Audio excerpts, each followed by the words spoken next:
out to there, and then that thing pops open, and then the rocket shoots out. The missile. It's a missile. Yeah.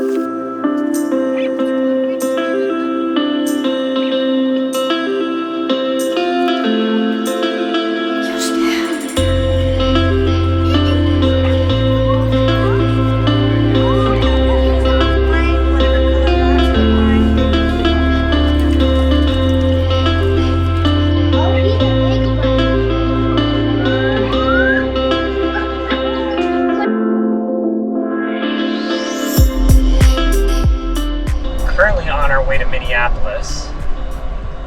We are in Minnesota driving and just spent the last week in South Dakota. In South Dakota, we saw Mount Rushmore. So we stayed at a nice place right outside Rapid City and got all set up on Saturday, and Sunday got up and went and did the hike around Mount Rushmore. It's the President's Trail, so I mean it's not much of a hike. It's kind of just a paved step path. Yeah, lots of stairs. And got to see all the things at Mount Rushmore. That was really, really interesting, really cool, very, very neat, and just kind of so iconic of this country. To see something on that magnitude, it was a lot of fun. It was a lot of fun to just experience that. It was something that Tenley had on her our summer to remember checklist. It was fun to stop into the sculptors, I don't know if it was the sculptors lounge or the sculptors studio, and hear the rangers talk about how they created and how they carved out the mountain with specific amounts of dynamite, and the fact that they were able to actually measure the amount that they would need like so perfectly, because and she made the comment that once you blow up the nose of the president, like there's no coming back from that. Can't put it back on. Knowing how to recalculate and change the model multiple times to make sure that you were going to fit everybody's head in there, I would definitely recommend stopping in and listening to them talk about it. And there's a video I think that you can watch about it too. It was just really fun to get to see not just the monument, but hear about how they created it, how they measured it. It was cool information.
things right there near the American Buffalo Resort. There's Beartown or something like that, Beartown, USA. There's a reptile garden where you can go into almost like a giant greenhouse and look at a bunch of different kinds of reptiles. And then there's Old McDonald's Farm, which is actually what the kids opted to do, which was great because the price of the ticket was actually like a repeat ticket. We could go in 3 days after. So we went on Monday and we were able to go back on Tuesday. We were able to go back again on Wednesday, and the kids could not get enough. They absolutely loved holding the baby chicks. Curtis is convinced he needs a bunny now. He's had a little bit of fear of horses. He doesn't really like really loud sounds, but he was brave enough on the last day to go up and pet the horses. They have rams, they had baby lambs they got to feed with little milk bottles. They had peacocks.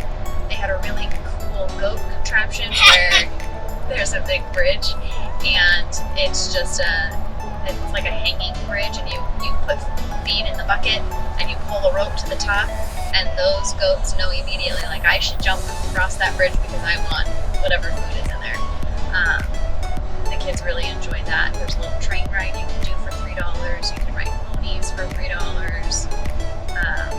They just, every day, were like, we need to go back. I want to pet some more chicks. I want to pet some more bunnies.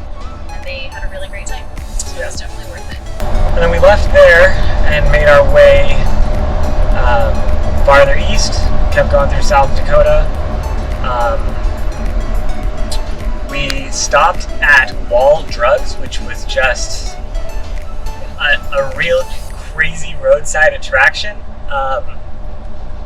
I don't even know how to describe it. Full of Western attire. There's a splash pad for the kids. There's the actual old drugstore that was original. It wasn't open. It's got a different something. Pharmacy section. It's got something for everyone. It's pretty cool. All the different unique things. I got a belt. She got a hat.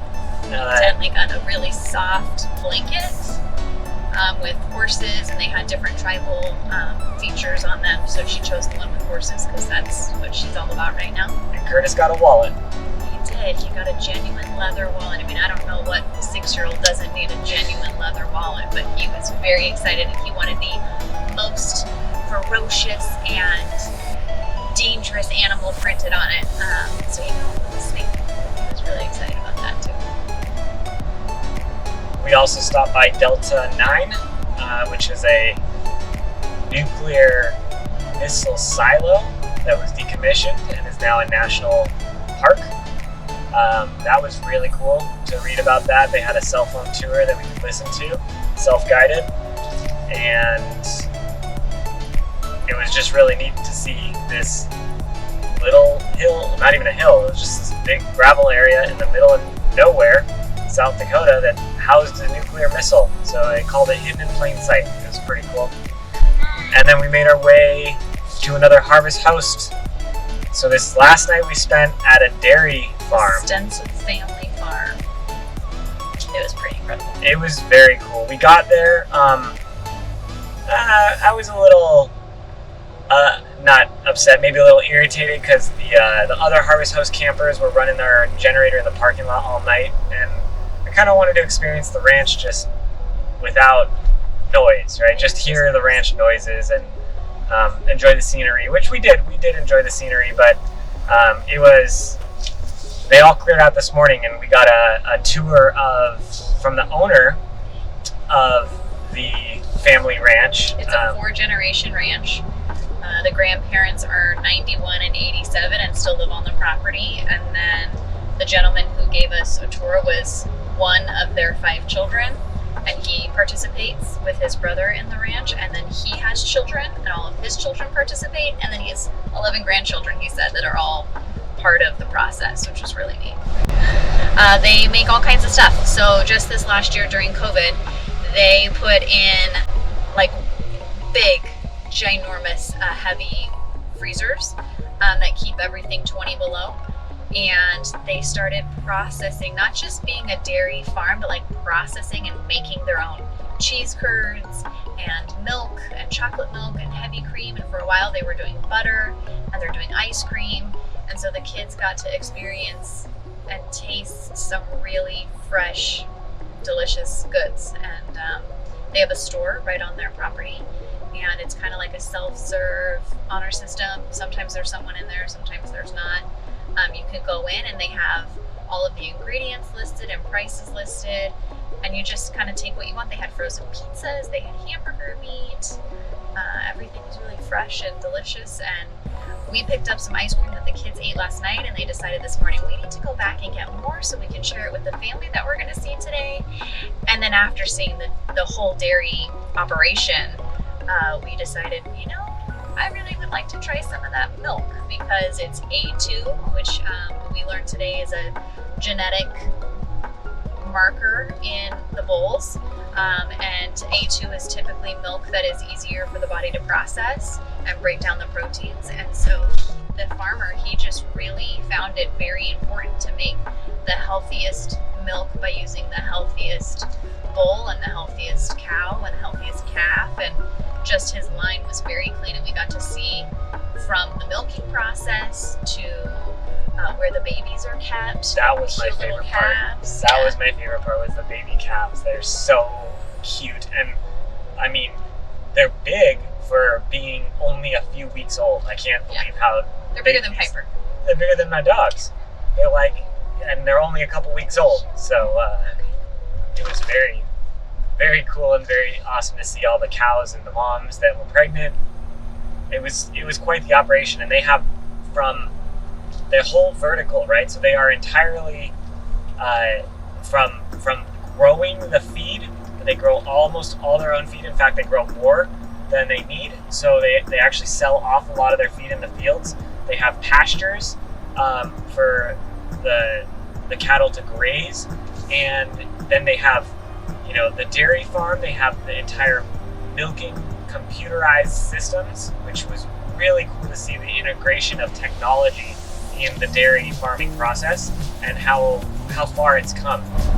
So he's located in Iowa, which I believe is in Larkwood, which is very close to Sioux Falls, South Dakota, and they have a few locations for the products. He said it's like the 80-mile radius of the farm in Iowa. So they've got locations in Sioux Falls, South Dakota. We actually went to Sioux Falls on our way out of town, and we got to walk some of the falls, a couple of blocks, take pictures, and just kind of see it. It was something within the area and something that was fun to see. Yep. And now we are on our way to Minneapolis. We're staying at a KOA and excited to see all the family coming to celebrate Papa's birthday. Papa's birthday, Gretchen's birthday, Nana and Papa's anniversary. It's just going to be a really good time. So we're going to have a ton of fun and family, and we will take a lot of video and see you in the next one. Subscribe if you want to follow along and like some of our adventures.